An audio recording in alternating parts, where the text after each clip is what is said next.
They create several events, such as an Israel National Week. They create songs, sing Am Yisrael Chai. They create counter arguments for them. So the answer to the question is, how do you become educated in these matters affecting students like you on campus? There are several ways. The first way is by reading current news from legitimate sources, such as Israel National News, Arutz Sheva, Jerusalem Post. You can follow on Twitter the Israel Defense Forces. You can go on IDF.org, or Dover is the English side of it. You can see what exactly is going on. On my campus in particular, we create events where one day of the week you would have a day that would be Israel National Day, and everybody would wear like Israeli colors, blue and white, and wear an Israeli flag on their back, and create an environment that you're in Israel. So you'd have falafel, you'd have the Israeli music playing in the background. You'd have some Israelis coming to speak. Another way you can do it that you can learn a lot about, there are several organizations. One organization who's actually here with us today is AIPAC. What AIPAC does is they not only train leaders on campus to activate for Israel, they enable you to speak to your congressmen, speak to your senators, speak to fellow students, and enlighten them the value and the importance of the U.S.-Israel relationship and how you can go forward activating for Israel. Another way that you can do it is by going on a Birthright trip.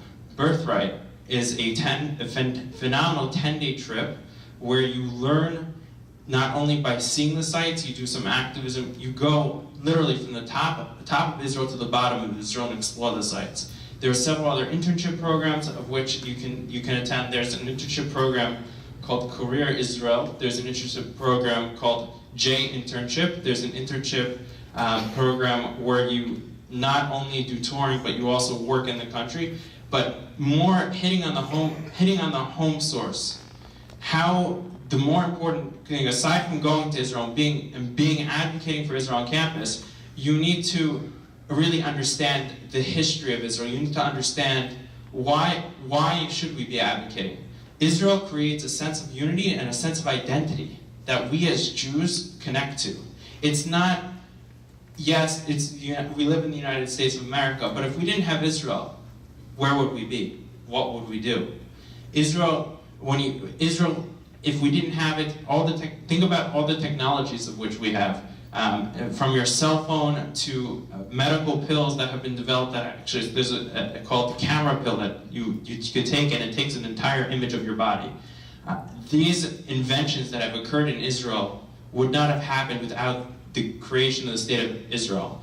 Going back to the Holocaust, back in the day, without it, again, it would not have happened. The most important integral part that you can take back to your campus is knowledge. The way to fight it is to be knowledgeable. And there are many ways to do that. Again, the first way is learning the history, and then you have to go to events. There are several events. In fact, maybe we could create an event that would essentially not only benefit you, but benefit other students. Have a dialogue with the other students around you. As students, you have the opportunity to not just lead, but to inspire. Think about where you want to be now, where Israel is now, and how you can take it to the next level. It's a matter of, we are the Jewish future. We are part of Israel as Jews, and that we want to keep growing, we want to keep inspiring. The best way to do it is, I would highly, highly recommend attending an AIPAC seminar. There are several AIPAC seminars. I would highly recommend going on a Birthright trip, Birthright trips, interning in Israel, spending as much time as you can. Lobbying, the best. Also, another way that we could do it is speak to your fellow congressmen, senators, assemblymen, and advocate without the Iron Dome on campus. It's not on campus, but in Israel, Israel would not be able to save many of the lives that have been saved as a result of the Iron Dome. Those 15 seconds that you're able to go to a shelter it's really incredible.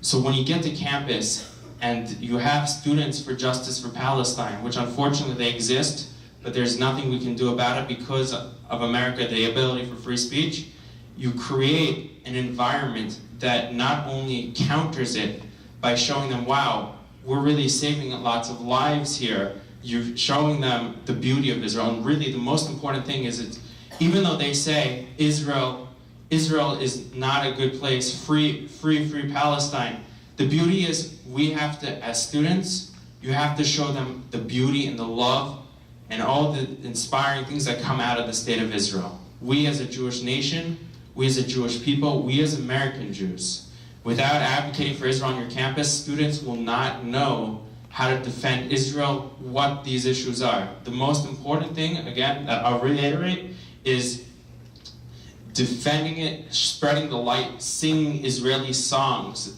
giving out flyers, knowing what exactly is going on. And that is the answer, how you fight and how to defend the state of Israel on your campus.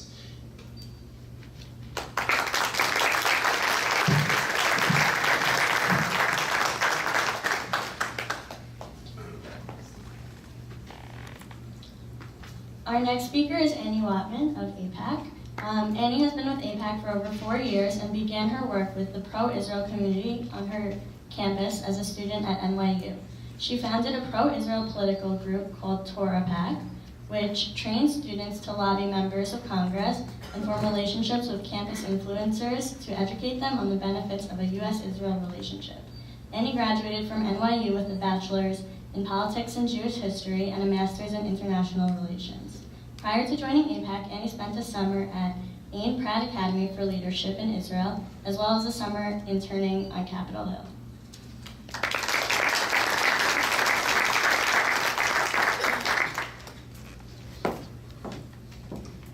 Good evening, everyone. As Ronnie mentioned, my name is Annie, and I work for AIPAC in the Northeast Regional Office based in Manhattan. And while I figure out how to work this microphone, we are going to quickly air a video about AIPAC's policy conference, which I will talk briefly about just in a little bit.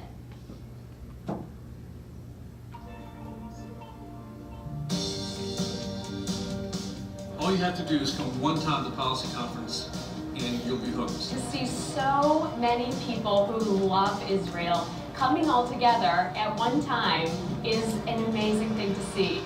Where else can you see prime ministers and presidents, secretaries of states, leaders of Congress? The only place that you can see that is here at the AIPAC Policy Conference.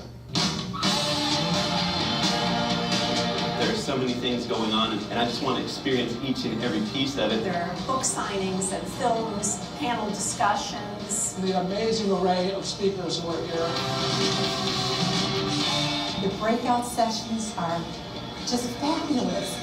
And look at all of the innovations that's happening in Israel right now. To see someone who had a spinal cord injury be able to get up on the stage and walk, that was very moving to me. And because of what I've learned at Policy Conference, I am a better pro-Israel advocate. For the first time in AIPAC history, we'll be holding lobbying meetings with all 100 senators and every single member of the House of Representatives. For individuals to take their voice to their legislators, and for the legislators to hear from the people. How are you doing? This is a democracy at work. Our job is to make sure there's always a place to go, that there's always a secure Israel, and there's an Israel that can care for itself. I thank you for your friendship. I thank you for your courage. And I thank you for standing up for the one and only Jewish state.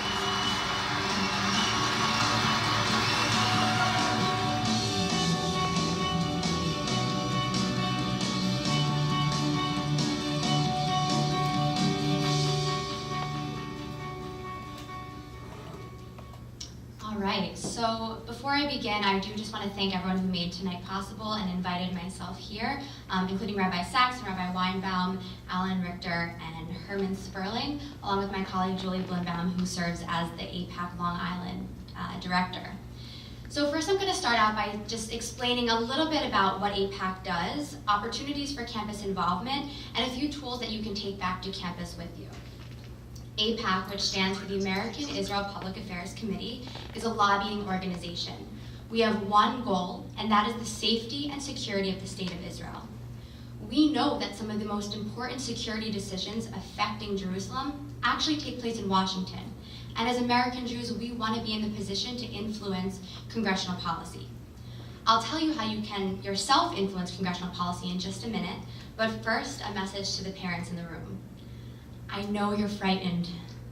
Poll after poll and study after study is ringing the alarm and telling you that this generation sitting here in front of me is apathetic towards Israel. But in the past decade or so, AIPAC has been making inroads on colleges and universities across the country, including those frequently depicted as the most hostile towards Israel. From my experience at national student events with AIPAC, this generation, my generation, constitutes some of the most confident and competent student activists that this country has ever seen. Our approach toward confronting hostile activity on campus tends to be more streamlined and agile than that of our parents and grandparents. And that is due to AIPAC's training. AIPAC taught my peers and I, when I was a college activist at NYU, that standing up to Israel's detractors through zero-sum confrontations on the Quad alienates potential allies instead of engages them. AIPAC taught me to identify key sources of power on campus, self-identified student leaders, because it is people like that who will influence the future of the U.S.-Israel relationship. We were taught to invest the bulk of our advocacy work on them. 3 quick examples to share with you. 1, while detractors at the University of Pennsylvania made students late for class by erecting mock Israeli checkpoints on the Quad, AIPAC-trained activists recruited student government officials to sign petitions expressing their support for the U.S.-Israel relationship and then send a copy of that statement to their local member of Congress. Detractors blocked Washington Square Park with a fake security wall. My fellow club members and I invited leadership from the college Republicans and the college Democrats and brought them together to hear from Israeli politicians. 3, Columbia University sponsored Boycott, Divest, and Sanctions Week. AIPAC